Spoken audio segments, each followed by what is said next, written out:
going on, beautiful people? It's your boy Tito, and welcome to another video. Today, we're joined by the Vintage Kitman. He's our guest today. We've been planning this conversation for a while, so I'm excited to have you here, man. Yeah, thank you so much for having me. Yeah, I really love your guys' content and yeah, really excited to talk about some awesome vintage kits. Yeah. And for people that don't know you, can you just explain who you are and what it is that you do? Well, personally, my name is Jovego. I live in PE. I started this vintage classic shirt business about 6 months ago. We basically import all the classic football shirts, NFL, NBA, Formula One. We specialize mostly on classic kits. That's just like what our bread and butter is. But we also have some of the latest or current season shirts. So yeah, man, you can find me at Vintage Kitman on Instagram. Yeah. Awesome, man. Awesome. So what we're gonna do today is we're gonna review five kits. So we've chosen five kits, and we're gonna review these kits, and we're basically going to explain what these kits remind us of, or a moment that these kits remind us of. So which kit are we starting with, bro? Cool. Since it's obviously World Cup at the moment, we're gonna go Yeah, back to one of the most infamous World Cup shirts.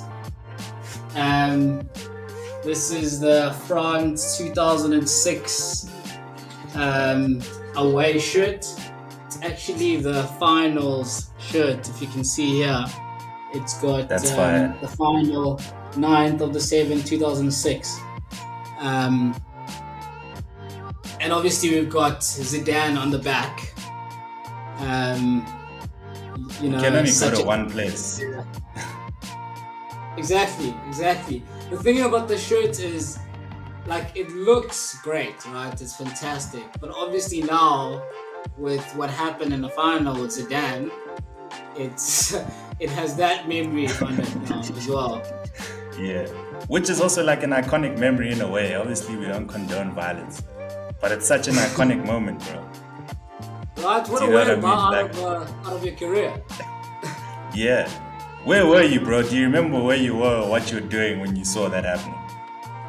Damn. I was definitely somewhere, I think in Pietermaritzburg, watching with my cousins. There was about probably like 6 or 7 of us watching this World Cup Yeah. final. So excited because I'm an Arsenal fan. So, Yeah, yeah. I'm thinking Henri is in there, Vieira's in that team. I'm like, come on, France, let's do this. And then that Yeah. happened. And I think they actually would have won that game if he didn't get sent off, to be honest. No, definitely. I mean, he was the best player by far in that tournament. Yeah. Nah, he was Coming cooking. He was straight out of cooking. He was retirement carrying France on his to back, literally. being the best player. Yeah. Crazy. Eh? Do you remember much about this World Cup or this final in particular? I really do remember. I actually remember I was with like a lot of family. I was actually in Limpopo. And I remember Okay. like it was just the family, bro, cousins, aunties, uncle, mother, like everyone was just there. So I actually remember this final really well. Nice. Okay, well, Yeah, yeah, so that's the yeah. first What's shirt. cool? Shirt number two, let's go. Well, we've got a few options here, but since we're on the World Cup theme, um, let's bring up another number 10, Oh, Lionel Messi. yeah, So this is the 2022 FIFA World Cup Argentina home kit. Um, yeah, yeah, man, this is beautiful. This is actually my first time seeing this one. yeah. um, Now I think it's like yeah, my favorite, like my top two actually from this World you Cup. think It's so? like one of my top two favorite. Yeah, it's between that one and Germany's one. Oh, that Germany one's cold. It's hard. It's hard. It's very hard. So, bro, when you see this jersey, what comes to mind? What are you thinking? How do you think Messi's gonna do this World Cup? Well, for me, it's like I would lie to you. I'm a big Ronaldo fan, Yeah. but Likewise. I think this is obviously, it's his last opportunity to probably win a World Cup. Yeah. But and obviously they haven't started in the best shape. But Yeah. he's a player that can turn any game on its head. One or two moments, True. and this guy can make something happen. So I still think if he's at his best, yeah, Argentina still have a shot. Without a doubt.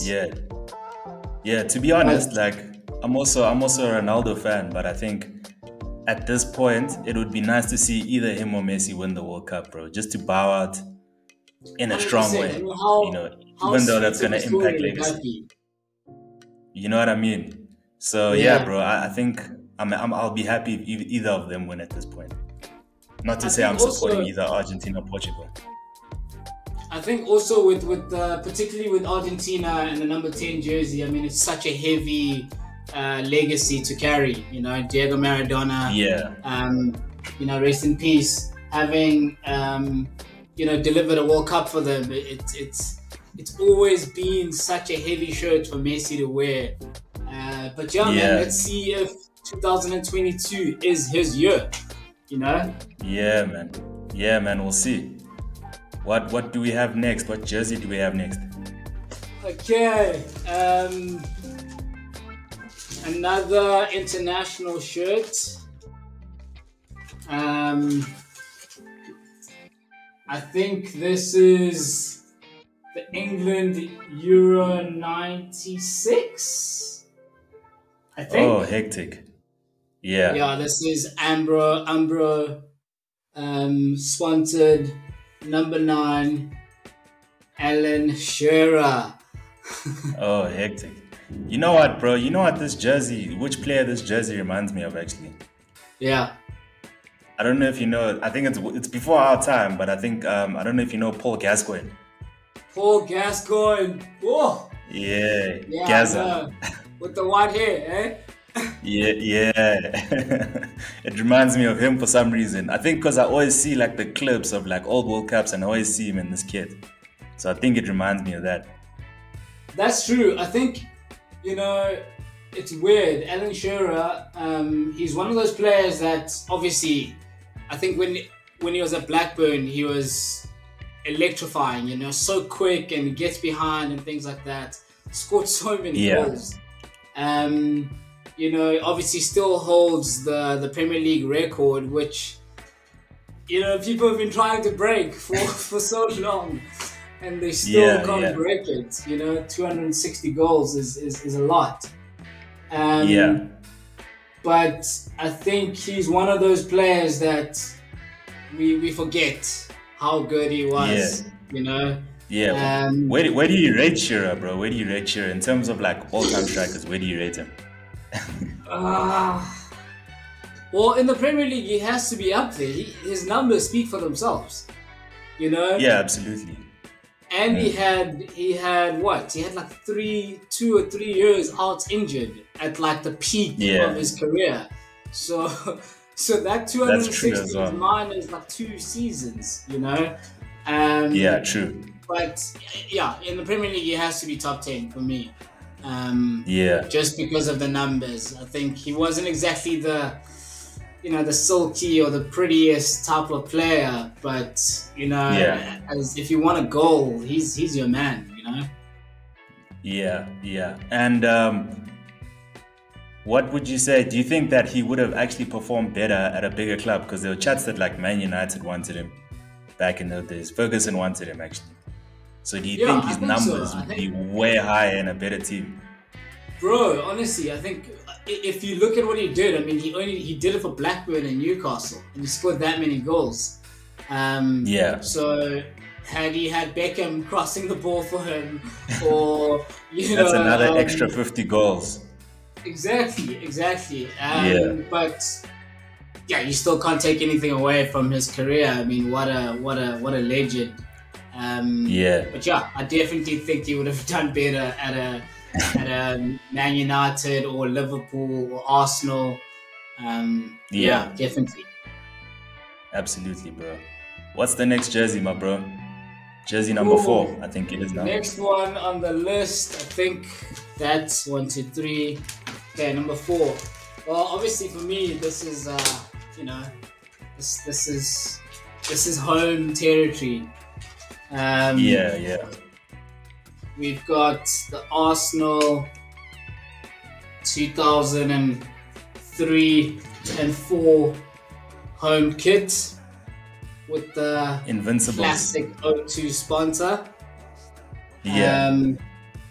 And one of the silkiest Premier League ballers ever, Big Dennis. Dennis Bergkamp. As an Arsenal fan, sorry, what team do you actually support? I'm not too sure. Manchester United. So you're a United fan. So let me hear it from you. As a United fan, Yeah. what do you think when you see this shirt and in particular Dennis Bergkamp? Let me tell you, bro. Arsenal, actually, this Arsenal team, because I remember I actually started watching football around this time. And I remember there was I was conflicted at this point about whether to choose Arsenal or choose Man United. And I think I chose Man United when I started watching football probably the season before. And then the year after, Arsenal just go and do the invincible season. So I think I've always had an admiration of Arsenal to a degree. As much as there's that bitter hatred, and we had those hectic rivalries at stage.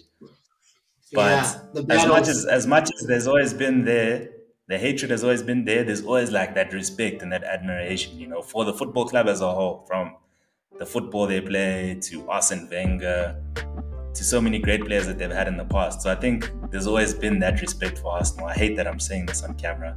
But, yeah. You said it, man. I think we can end it right here. Thank you very much. Yeah, man. So and then Dennis Bergkamp as well, great player as well.